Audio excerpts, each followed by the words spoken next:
Dik, lu lagi ngapain, Dik? Lagi mantau aja guys, kenapa emang? Lu tau gak sih pengantar ilmu ekonomi itu apaan? Gak tahu. Ya udah, mending ikut gue nyari orang yang tahu buat ngejelasin. Gas, go. Kak, mau nanya, kita mau nanya, Kak. Kalian suka nanya-nanya harga outfit? Oh, bukan, Kak. Kita mau nanya dari ilmu ekonomi. Agak tahu nggak? Tahu dong. Ya udah, kita langsung bahas aja nggak sih, Kak? Oke, let's go. Jadi guys, sejarah ilmu ekonomi itu berawal dari Xenophon. Nah, beliau mencetuskan kata ilmiah yaitu economicus yang berarti pengelolaan ladang. Beliau bisa mencetuskan kata tersebut karena beliau melihat pengelolaan ladang supaya bisa memenuhi kebutuhan hidup keluarga dan warga kota. Nah, setelah masa Xenophon, mulai nih banyak ilmuwan dan filsuf yang mengemukakan pendapat mereka tentang ilmu ekonomi. Namun pada saat itu mereka belum bisa mengemukakan pendapat mereka secara sistematik dan holistik. Nah, seiring berjalannya waktu, ilmu ekonomi semakin berkembang. Salah satu ciri perkembangannya adalah adanya buku yang diterbitkan oleh Adam Smith. Nah, di dalam buku itu, Adam Smith mulai bisa membahas ilmu ekonomi secara sistematik dan holistik. Dulu tahu nggak sih, Bang? Kalau misalkan ternyata Adam Smith itu adalah bapak ekonomi. Nah, dia bisa disebut bapak ekonomi karena pembahasan dan gagasannya yang ada di buku itu. Jadi guys, salah satu gagasan yang paling terkenal yaitu teori invisible hand. Apa sih teori invisible hand itu? Teori invisible hand ini intinya adalah adanya tangan tak terlihat yang menggerakkan perekonomian. Gitu loh guys. Jadi itulah penjelasan dari kita tentang pengertian sejarah ilmu ekonomi. Bye guys. Ini Bagas mana sih? Gue cariin dari tadi. Bagas, lu ngeliat Bagas gak?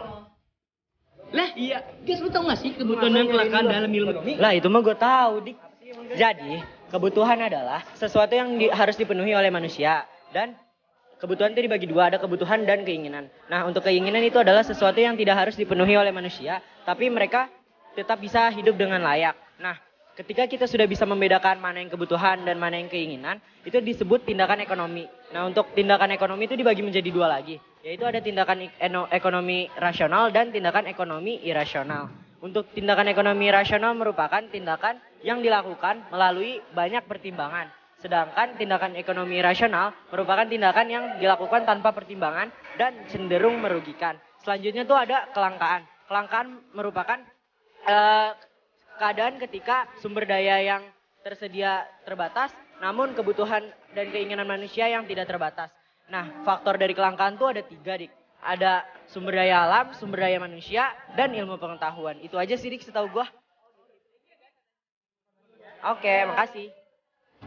Ini dia orangnya. Lah, kenapa nih Gas? Lu dari mana sih?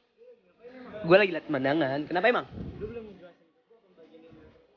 Oh alah, itu mah gue tahu Gas. Jadi, yang pertama ilmu ekonomi itu ada ilmu ekonomi deskriptif yang berfungsi untuk mendeskripsikan suatu persoalan yang terdapat di ekonomi, guys. Nah, yang kedua, ada ilmu ekonomi teori. Ilmu ekonomi teori ini berfungsi menganalisis sebab akibat yang terdapat di ilmu ekonomi. Nah, terus yang ketiga, ada ilmu ekonomi terapan, guys. Nah, ilmu ekonomi terapan ini spesial karena berfungsi untuk menerapkan dan menyelesaikan suatu masalah yang terdapat di ekonomi. Jadi itu aja sih, guys, yang dapat gue sampaikan.